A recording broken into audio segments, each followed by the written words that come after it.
All right, we're now joined by University of North Texas Athletic Director Jared Mosley, who joins us on 365 Sports, and he was named the AD to replace Ren Baker, was on the staff at North Texas, and today made the announcement of Eric Morris as the head football coach. Jared, thank you. Craig Smoak, Paul Catalina, David Smoak, great to have you on. By the way, congratulations on your opportunity to run North Texas. Hey, I appreciate it. Love the opportunity to join you guys, and it's what I love about sports and life is I feel full circle being able to talk to you guys today. So you made a decision today that was a pretty big one as well with the hiring of Eric Morris, part of that Mike Leach coaching tree, which we've talked about, Coach Leach, a lot the last couple of days. Your thoughts about getting Eric Morris?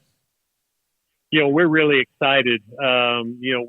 We started our search last week and had a fantastic candidate pool, but he quickly rose to the top. And, as you look at a lot of the things that we were, in search of, he certainly exceeds in a lot of those areas. And so finding somebody who had ties to Texas and understands the importance of connecting with high school coaches and tapping into the talent that's in and around not only the state, but certainly DFW.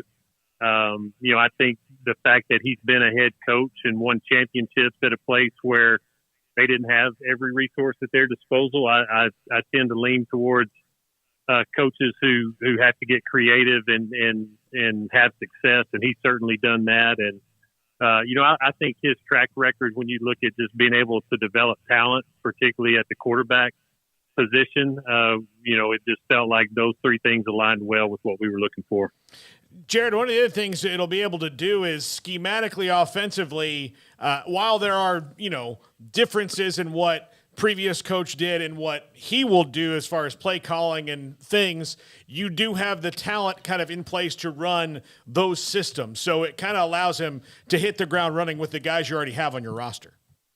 Yeah, and I think that's one thing when you look at transitions, you want to try to provide some continuity in the things that were working well. And so, in our conversation with Eric, the one thing that I kind of gravitated to early, he talked about early days in kind of the air raid system and, the fact that they could put up points, but were having a hard time closing, high scoring games. And, he just said when they went back and really dug into it, he said we needed to double our rushing output, that the teams that had success were able to run the ball a little more effectively. And so, the fact that he's been able to adjust his own philosophy and figure out what works for him, I think, it fits well here. Given all of the changing landscape, and that's probably a word or a term that gets overused at this point, but it's true when it comes to college athletics, everything's constantly changing, it feels like. How much different is it, asking certain questions, or what kind of new questions do you have to ask a coaching candidate as compared to just a few years ago? Yeah, I think, certainly coaches ask us a lot of questions when it comes to, NIL and what are we doing for student athletes to compete in that space. But I think, one of the things that, talking with coaches today that I think is just interesting to hear, different philosophies and approaches on is when it comes to, the dynamics of the transfer portal.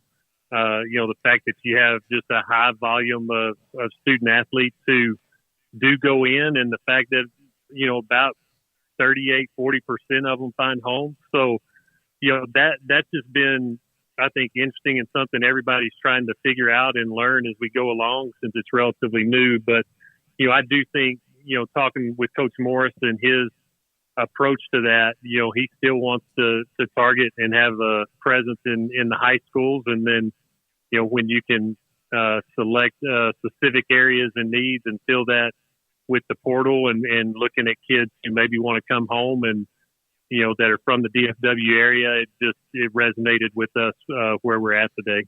Jared, was there any thought at all that today you announced Eric Morris, who played for Mike Leach, and just the timing of it all?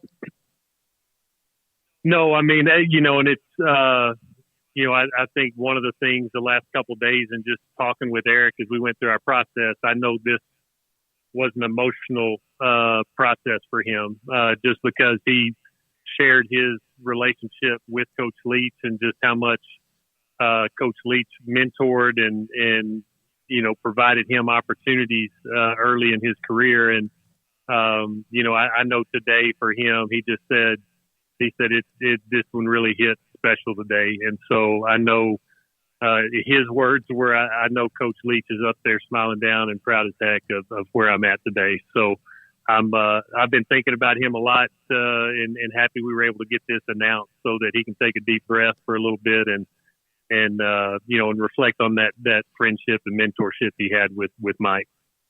Jared, I know that you just did hire a new football coach, but you are new to this exact position, so we haven't even talked to you about your job yet at North Texas. You've been there a little bit, so you know the landscape. Sometimes these AD searches can drag on for a while, even if you have the candidate in-house. It happened really quickly. It's really smooth. How much does that help in going forward that you don't have to sit and wait and kind of do things like, well, maybe if I'm in charge in 6 months, this is what I'm going to do? I think one of the things that I'm most excited about is, sometimes you go into a place, you definitely have kind of an observation and listening period where you're just trying to figure out how things work and where the program is at. And, the beauty of the opportunity here, having been with Ren since he got here, we've worked on this vision and, our plan as we move into the American Athletic Conference together. And so, a lot of the things that we already had on the table and have been aggressively trying to pursue to ensure our coaches and student athletes have success, we're not having to figure that out and recalibrate. And so, I'm excited about the opportunities here. I feel like what we have across our program, our coaches that we have in place, the facilities we've been able to improve, the location. I just think a lot of it right now makes for an exciting time for UNT athletics. So you have been in the business of athletics, and of course I mentioned you had run the Texas Sports Hall of Fame when you were here for 3 years. The opportunity right now, Paul, Craig have mentioned some of the moving parts, and obviously the new move you mentioned in the American Athletic Conference. As someone involved in athletics, can you explain the changes that have happened so fast in a short amount of time?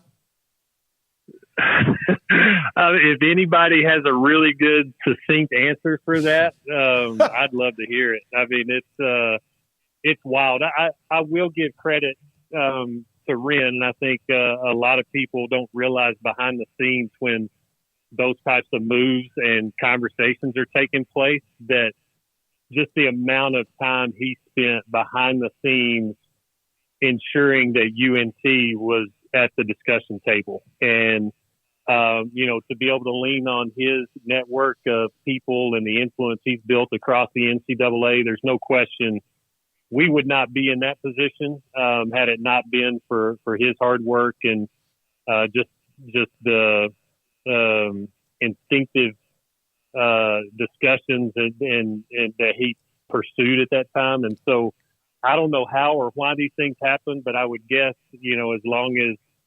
as long as TV money is involved and people are needing more of it, this won't be the last one. So you just try to position yourself as best you can. So you have this transition. Phil Bennett, who's a great friend of the show, former longtime defensive coordinator at many places, including Baylor, the interim coach. You have the game coming up. How has the transition gone, and how has he done keeping that team together to get to everyone to game time? I can't say enough about Coach Bennett. You guys know him and have spent a lot of time around him, but my respect and admiration for him, not only as a coach, that speaks for itself, but just his ability to rally people, the relationships he has with his staff and our student athletes.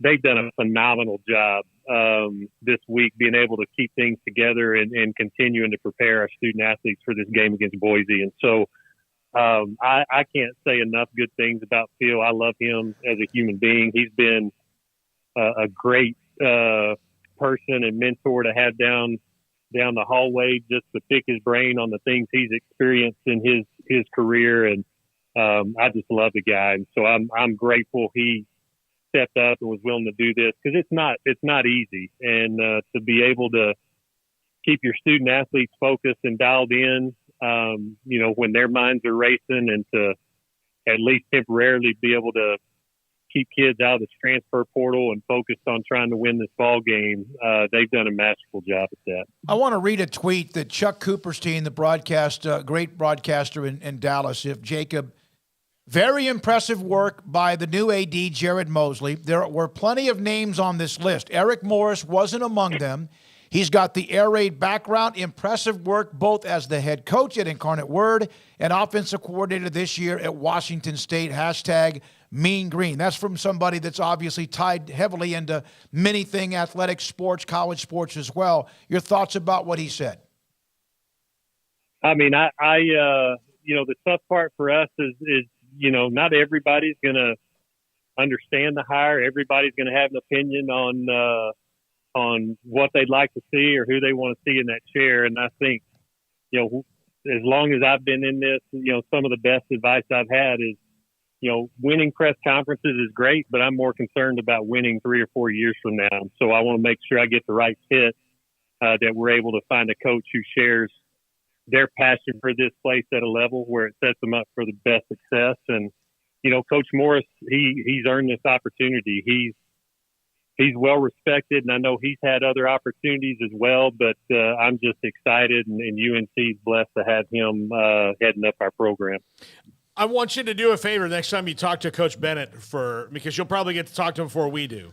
Ask him the list of football coaches he doesn't know. It'll probably be a 5-minute conversation, because I really think he knows 99% of the coaches in America. Well, I think you're lowballing this guy. I think it's more like 99.9%.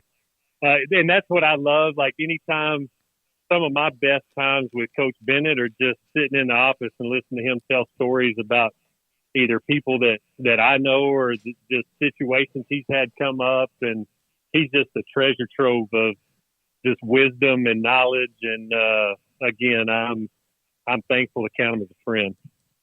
Jared Mosley, the director of athletics at the University of North Texas, with us on 365 Sports. So, Jared, just kind of circling back to this new era. Obviously, you mentioned the conference transition and all that. I know Washington State's playing Fresno State here in the end of this week, actually. What's kind of the timeline for Coach Morris and just getting this ball rolling up in Denton?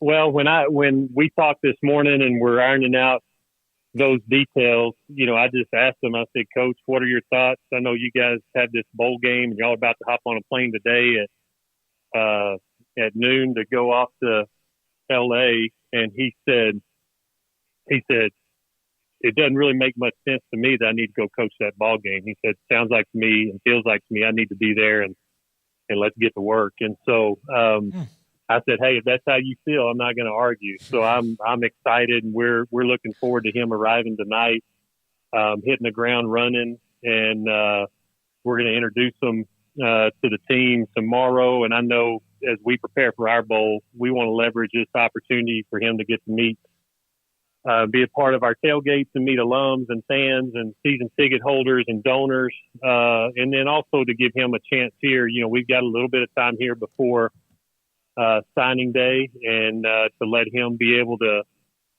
work through any recruits he feels we need to try to secure in this early period. And so I'm excited he made that decision. I know it's tough. I mean, he's leaving behind relationships there, and that's always a difficult part of coaching. But we're looking forward to him arriving in Denton and getting to work with us. Well, you've got a good one coming in, and someone who obviously had success at Incarnate Word before he went to Washington State. There's a reason they reached out to him. And then you have this men's basketball coach who's not bad, and Grant McCaslin, and his connection to Baylor and what he has done for you. He's at a place that he's had success, went to the tournament. How often every day do you have to stay in touch, because you know that so many others would like to have him as their head coach? I've got a ton of respect for Grant, and our friendship goes back a long, long, long ways. And so, the thing I know about him and appreciate about him is he's just open and honest. And, he and I have a great relationship, and I know, we want to do everything we can to keep him here at UNT, because he's earned that. And, he just continues to build his program, establish his legacy here, and so he's absolutely the best, and he's a solid human being. I mean, I think for when you're in my position, to be able to work with coaches who one are driven to compete and succeed, but they do it with the utmost attention to relationships and not just trying to step on people. And he lives that every day, and that's why he's successful. Has he ever asked you if they had injuries on the inside with some of the post players for you to come in and practice because you have the height to do that? No, he knows better than that. I would only be good. I would only be good for about 2 trips up the floor. And I tell people all the time, I stopped when I turned 40. I stopped playing basketball because all my friends have these nice little zipper scars on the back of their legs. Ah. And for people who know my wife, she's not a very good nurse.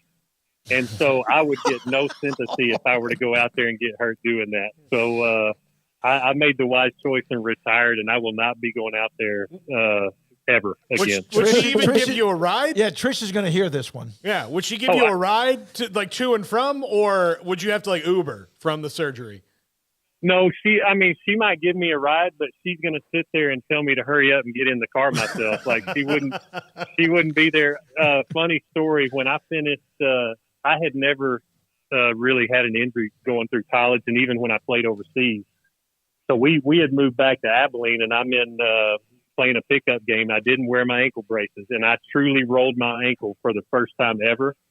And she came home from work, and I was laid out in our apartment floor, and she just looked at me and she's like, "What did you do?" And so, I knew at that point I did not want to have any type of self-inflicted injuries ever again, because it doesn't work out well in my household. Yeah, you better watch that, Jared. Hey, it's great to have you. Thank you. When they announced that you were the new AD with Ren Baker, who had been on our show many times, headed to West Virginia, we liked it because we know you, and a great hire with Eric Morris.